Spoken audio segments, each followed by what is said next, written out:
Hello, everyone. All right, so quickly go over the action on the ES today and doing it with old school Wyckoff style.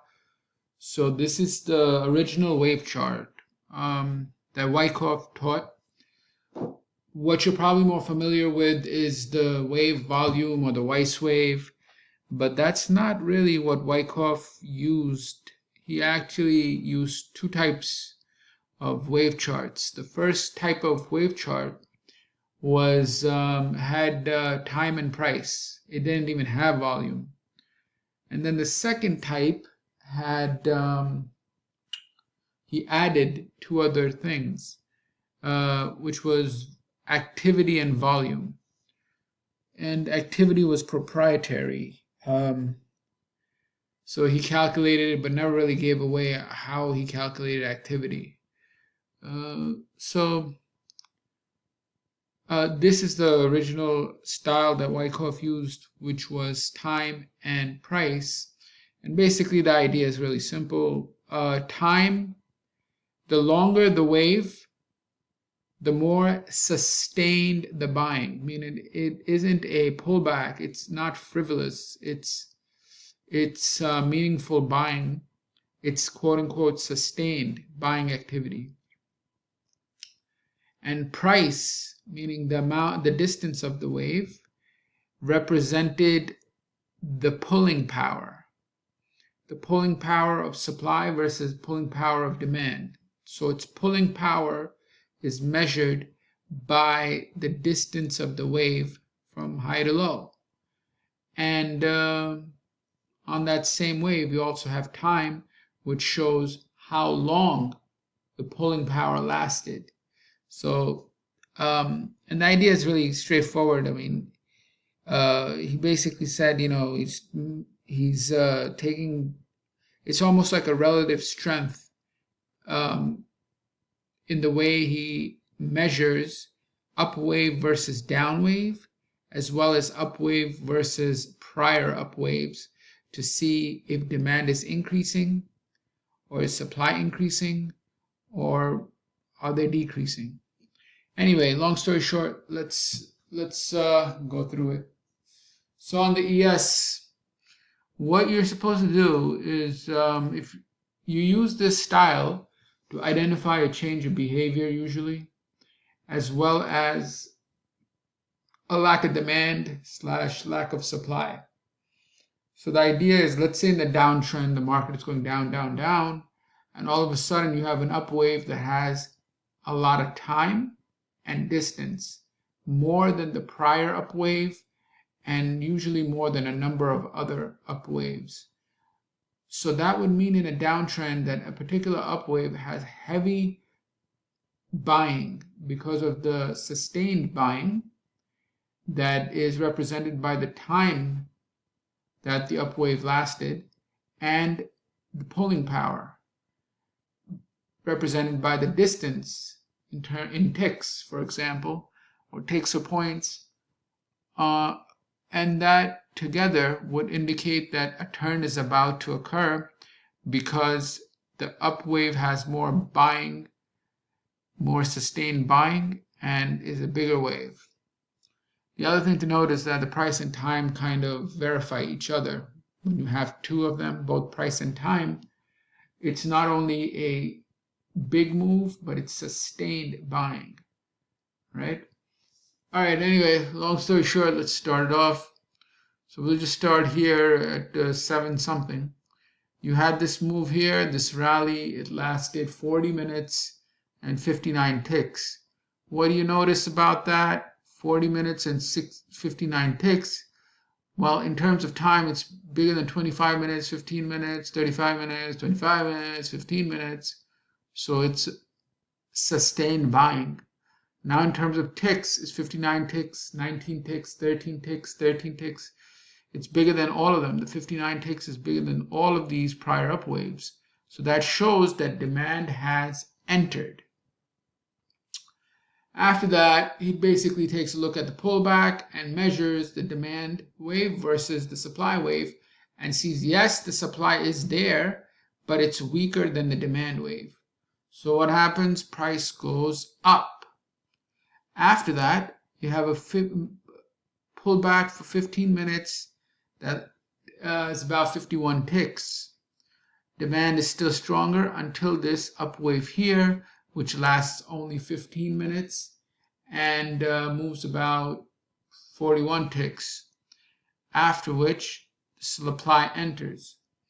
But now as the supply enters and it is met with demand.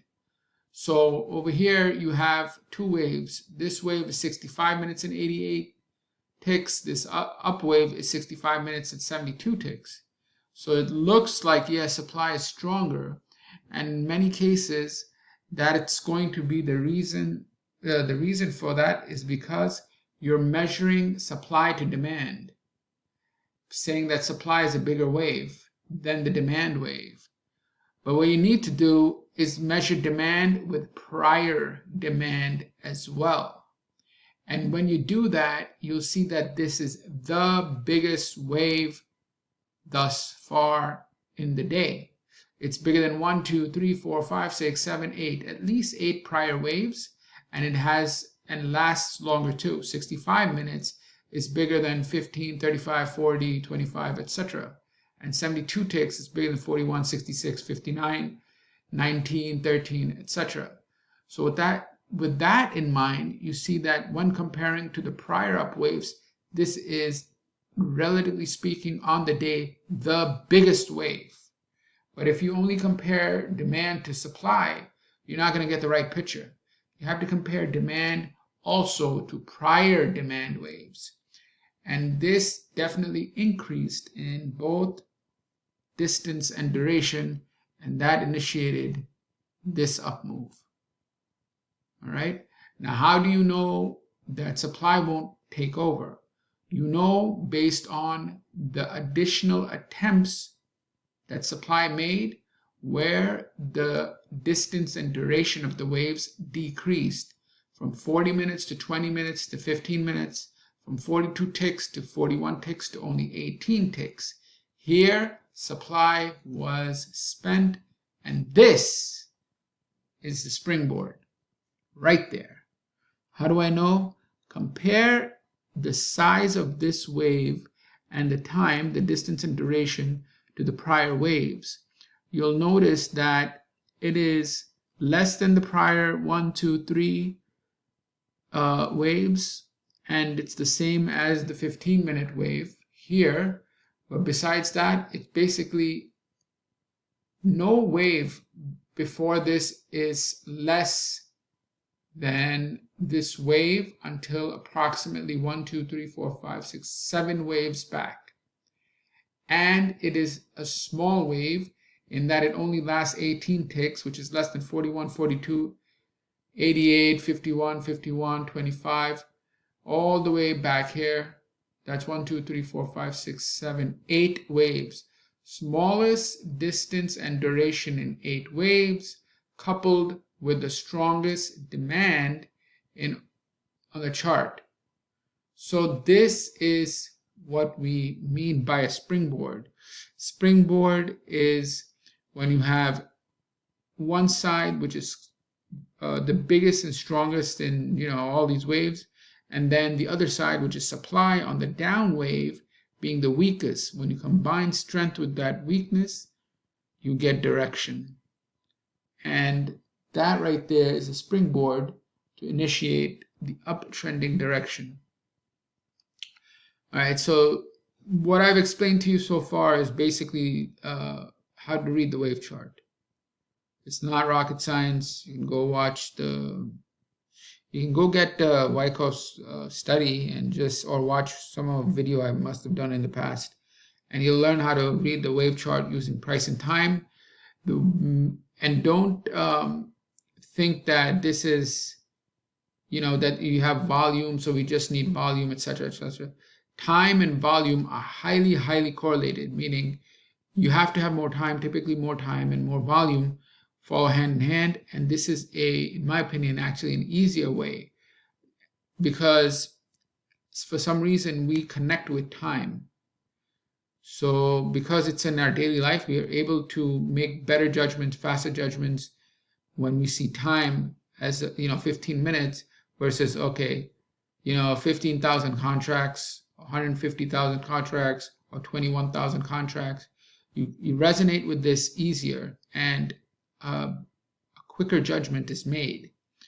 So that's why this is highly effective, and makes quote unquote tape reading very easy. Anyway, I'm done. So thank you. Have a good day. Bye.